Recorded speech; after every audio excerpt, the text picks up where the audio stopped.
It's easy to focus on how others make you feel, but have you ever asked them, how do I make them feel? Start by paying attention to your own thoughts. He makes me so mad. She always makes me laugh. I can't believe she's making me wait again. He actually makes me feel like I can learn this math stuff. It's easy to forget that we have the power to affect how the people around us feel. When you invite a new kid to join you for lunch, you make them feel included. When you thank a teacher for helping you with a tough writing assignment, you make them feel appreciated. When you offer to play with your little sister, you make her feel valuable to you. And when you help your mom fold and put away the laundry, you make her feel loved. Treating others with kindness isn't always easy, especially if you're not in a great mood yourself. But when you follow Jesus, God's Spirit comes to be with you. The more time you spend with God, the more kindness begins to grow. As you take time to show others they are valuable, they can see God at work in you. That's why kindness is an amazing way to worship God with your life. Because worship is about more than just singing loud, it's all about living loud.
Hey, welcome to Story Lab. This week we're talking about kindness while we take a look at someone who brought light wherever he went.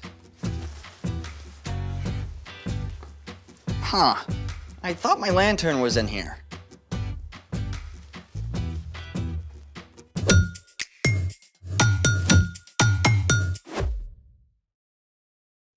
Hey, I'm Carter. And I'm Zeke. We're talking about kindness. Which is showing others they are valuable by how you treat them. I thought you were getting ready to go camping. I am. This looks more like crafting to me. Well, I can't find my camping lantern, so I'm making one. With tissue? Oh, with this. Hey, that's mine. Well, you don't mind donating it for the cause of camping, right? Ew. Ugh. Kids, do not do that at home. Well, there's like 4 swallows left. We could probably do a whole show on what happens when you drink out of a bottle. Studies have shown that the average reusable water bottle contains 40,000 times more bacteria than a toilet seat. Ew! Oh, gross! Sanitize your water bottles, folks. Well, I'm not gonna use this bottle to drink out of anyways. Fine, it's all yours. Excellent!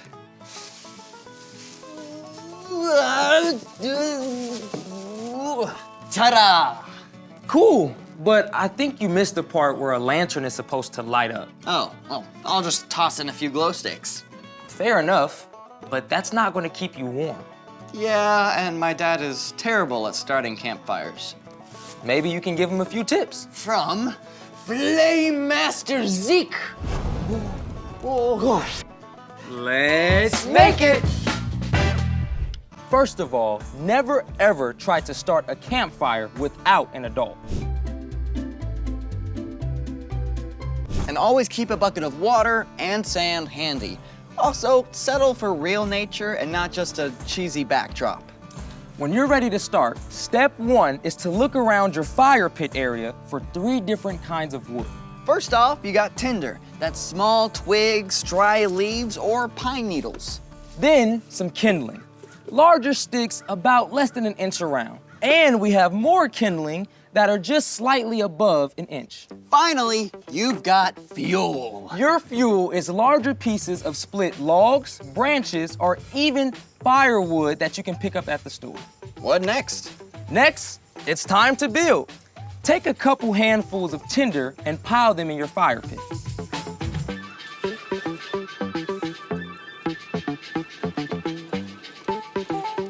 Right there. Then add some kindling and build a little tent over your tinder. Might want some more. Just pile it on top. Yep.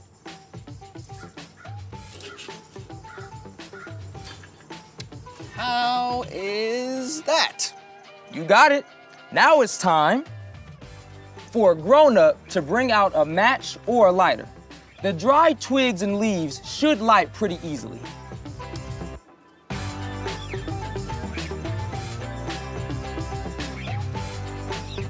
All right.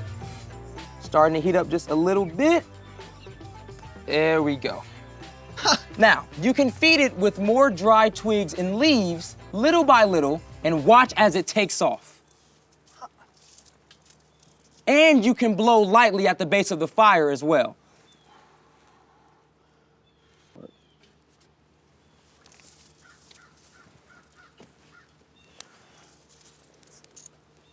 All right.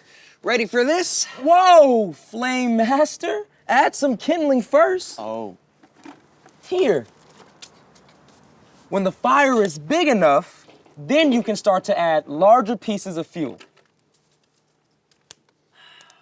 This is so relaxing. I could do this all day. I bet you could. But meanwhile, it's time for... The story before the story. Today, we're in the book of Matthew. Matthew is one of the 4 books called the Gospels. These books tell stories from the life of Jesus. Matthew was written down by one of Jesus' followers, a tax collector whose life was turned upside down by his friendship with Jesus. Matthew recorded that when Jesus was about 30 years old, he began to travel from town to town, teaching and healing. Everywhere Jesus went, big crowds gathered. Some people were desperate to be made well. Others came to hear his teaching.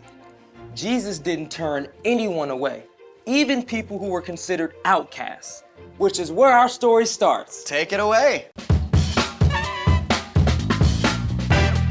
Hey everyone, I'm Brian.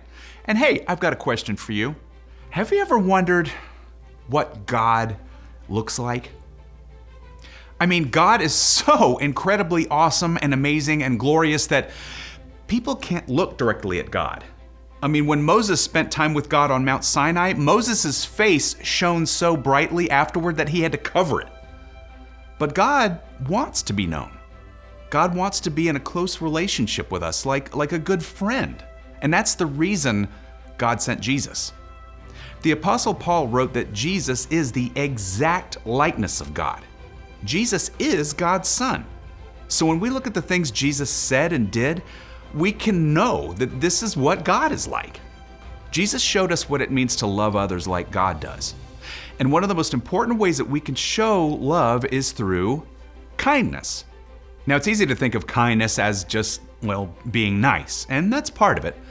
But Jesus showed us that true kindness goes much deeper. Let's take a look at 3 different times Jesus showed kindness. One day, after Jesus finished teaching, a man with a skin disease threw himself on the ground at Jesus' feet. At that time, if you had a skin disease, there was no easy cure, so you had to stay away from everyone, even your own family. No one wanted to come anywhere near you, much less, actually touch you. The crowd around Jesus would have been horrified. Ew, get away. But the sick man was so desperate, he didn't care about the rules. Lord, if you're willing to make me well, you can do it. Instead of backing away, Jesus did the unthinkable. He reached out his hand and touched the man. I am willing to do it. Be clean. At once, the man was made well. His skin became completely clean and healthy.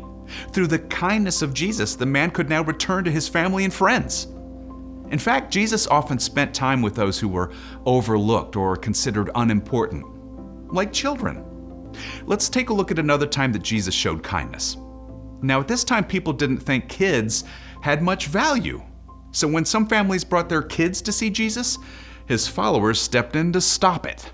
You can't bother Jesus with a bunch of snotty-nosed kids. Yeah, Jesus is way too busy with important stuff. Jesus didn't see it that way at all. He stepped in to flip the situation upside down. Let the little children come to me. Don't keep them away. The kingdom of heaven belongs to people like them. Jesus didn't care what other people thought. He welcomed those kids, laying his hands on them and blessing them. He showed everyone around him how valuable children truly are. Finally, let's look at a third time that Jesus spent time with some unexpected people. Now, remember how Jesus invited Matthew, who was a tax collector, to follow him? Tax collectors were considered to be traitors to the Jewish people. But when Matthew invited Jesus to dinner, Jesus didn't hesitate to come. He spent time hanging out at a meal with tax collectors and other people who were looked down on for their wrong choices. Of course, the religious leaders were shocked. They demanded of Jesus' followers, "Why does your teacher eat with tax collectors and sinners?" Jesus heard what they were saying. Those who are healthy don't need a doctor. Sick people do. I've not come to get those who think they are right with God to follow me. I've come to get sinners to follow me. Jesus didn't just spend his time hanging out with people who were important or had it all together. He gave his attention and help to those who were outcast and overlooked. And we can show the kindness of God when we do the same. The end. I love that since Jesus is God's Son, he gives us this perfect picture of what God is like. Yeah, he's not just a king, but a friend. You know, I bet when Jesus was growing up, he always looked for the kid who needed a friend. Jesus showed incredible kindness to us all by giving up his life so we can be restored to relationship with God. The ultimate act of kindness. So, what's our part in the story? Well, it's easy to be kind to somebody when you might get something out of it, like an invite to a popular kid's birthday party or maybe help with your homework. But Jesus was kind to everyone, especially the people who seem to have the least to offer. So just like Jesus, we can keep our eyes open for people who are often overlooked. Yeah, like that quiet kid in your class who usually sits alone. Or the kid who was always picked last for PE. You can say hi and offer words of encouragement. Let them know that you see them. And when you're making a list of kids to invite to your birthday party, think about including someone who may not get many invitations. Or if the checkout lady at the grocery store looks sad or worried, give her a smile. Or if you live in a place where there are people without homes, ask your parents to keep warm socks and snacks in the car to give away. It's all good ideas. Everywhere you look, you'll find somebody who needs your kindness to remind them they're valuable. Someone who needs you to show God's love. Ask God to help you look for opportunities. And then be ready to go for it. You got that right. See you next time. So, here's the thing. Jesus showed us how to be kind By treating everyone with love and respect. and shining God's light everywhere we go, just like a warm, bright campfire. Or my lantern. About that. Oh, hold on. Well, look at that. What can I say? I have such bright ideas. Thanks for joining us in the Story Lab. See you next time. So it's like your own makeshift lantern. I know, I can like see everything. I don't know how to turn the lights back on. Snap. Oh, worked.